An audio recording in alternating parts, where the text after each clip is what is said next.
Hello, good day everyone. It's brunch time. Samahan niyo ako ngayon sa aking kain serye na low carb pet meal. Ang kakainin ko ngayon ay very Filipino dish, ang pinakbet with 1 cucumber and 1 hard-boiled egg. Tara, kain na tayo! So, habang kumakain ako, tatakal naman natin ngayon about sa kung ano ang pwedeng kainin at hindi pwedeng kainin habang naglo-low carb ka. Mag-uumpisa tayo sa mga pwedeng kainin, walang limit. Pag nagutom ka, pwede mong kainin kahit gaano karami kasi pang low carb na pagkain talaga siya. Disclaimer lang, ang mga babanggitin ko is yung mga basic na pwedeng mabili at mabilis mahanap at talagang available talaga siya sa market, sa ating palengke. Siyempre, ang pinakakilala sa lahat, ang itlog. Any kind ng luto, pwedeng-pwede ang itlog, mapa-fried, hard-boiled egg, gusto mong adobohin, pwedeng-pwede po siya. Fish, any fish po, galunggong, tuna, bangus, tilapia, kahit anong fish. And then beef, kahit anong luto po ng beef, nilaga. Syempre, be mindful lang din po tayo sa mga ingredients na hinahalo natin sa ating lulutuin. Chicken, kahit anong luto rin yan, masarap sa fried. And then, may sabaw kung haluan ng sayote and kahit anong green leafy vegetable. And then, lastly, ang pinaka-basic na pwedeng kainin na meat is yung pork. Pwede rin gawin yung taba ng baboy para maging alternative sa mga mantika. And then, proceed naman po tayo sa vegetable. Ang mga pwedeng kainin sa low carb ng mga gulay is yung mga green leafy vegetables na nakikita sa palengke, basta yung mga dahon na gulay, cabbage, cauliflower, cucumber, so yan sa mura, kaya lagi ko yan nabibili sa palengke kasi mura nga siya. Eggplant, green beans, malunggay, pechay, talbos. And then, syempre, pwede rin tayo gumamit ng mga spices para naman may lasa-lasa naman yung mga niluluto nating dish for low carb. Ito yung mga pwede, garlic powder, chili powder, Himalayan salt, iodized salt, rock salt, sea salt, or table salt. And pepper, pwede yon. Isama ko na rin ang mga herbs na pwedeng gawin or isali sa ating mga niluluto. Bay leaf, dahon ng laurel, oregano, mint, parsley, rosemary sa mga sosyalin.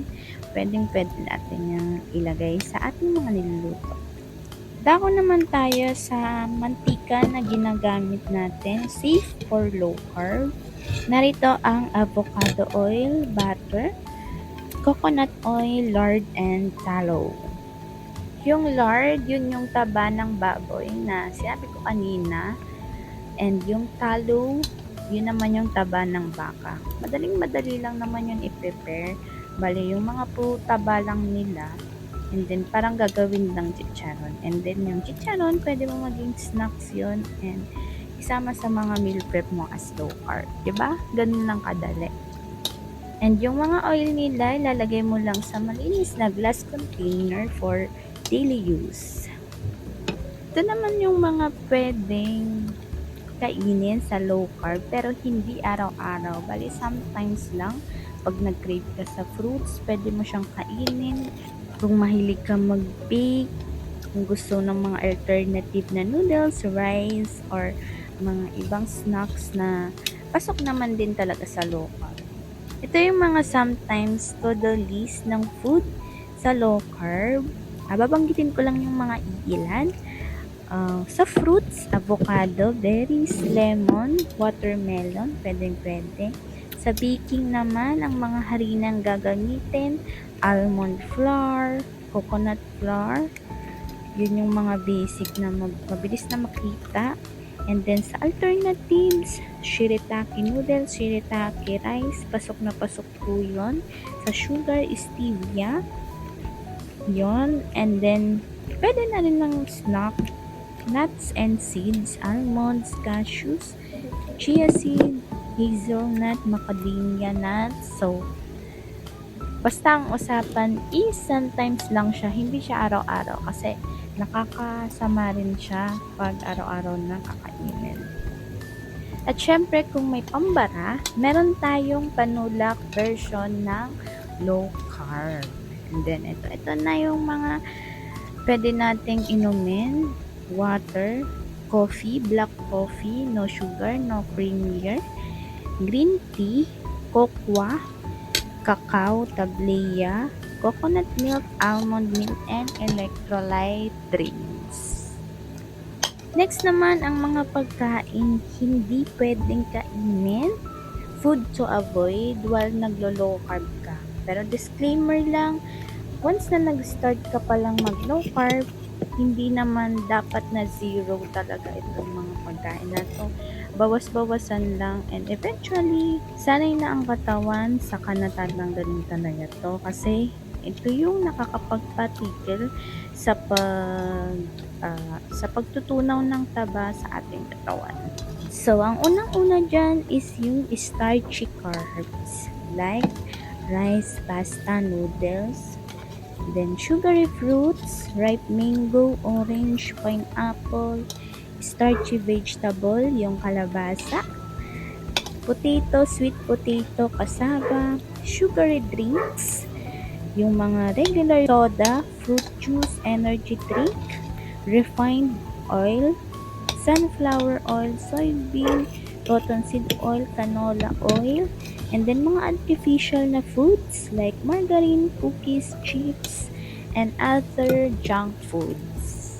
So, yan, kinakain ko ay may kalabasa. Pero sobrang onti lang talaga. Mga 3 to 4 pieces lang yung kinain ko. Hindi sobrang daming kalabasa. Kasi alam ko naman na pwede pa rin makain yan. Pero limit pa din talaga.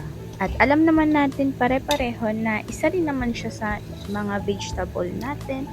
Hindi naman ako sobrang strict sa pag-low carb.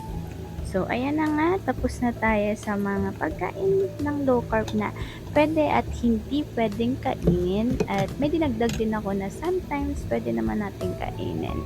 At eto, ipapakita ko naman ang kompletong food list guide ko sa aking paglo-low carb. Bali, nakuha ko lang din to sa isang content creator na naglo-low carb. So, ni-screenshot ko lang din. Kung gusto nyong ma-screenshot, i-post nyo lang din itong video na to and then screenshot para meron din kayong copy and guide para sa mga gustong mag-try mag-low carb. And then hanggang dito na lang guys. Salamat sa mga nanood ng ating video for today's, and kita-kita po ulit tayo sa aking panibagong video sa mga susunod na araw. Please subscribe, like, and comments kung ano yung pwede nyo i-suggest sa akin. Yun lang po. Maraming salamat. Bye-bye! Ang mga impormasyong ibinahagi ko ay base sa personal experience at general knowledge tungkol sa low carb diet. Hindi ito medical advice. Kumonsulta muna sa iyong doktor bago gumawa ng anumang pagbabago sa iyong pagkain o lifestyle.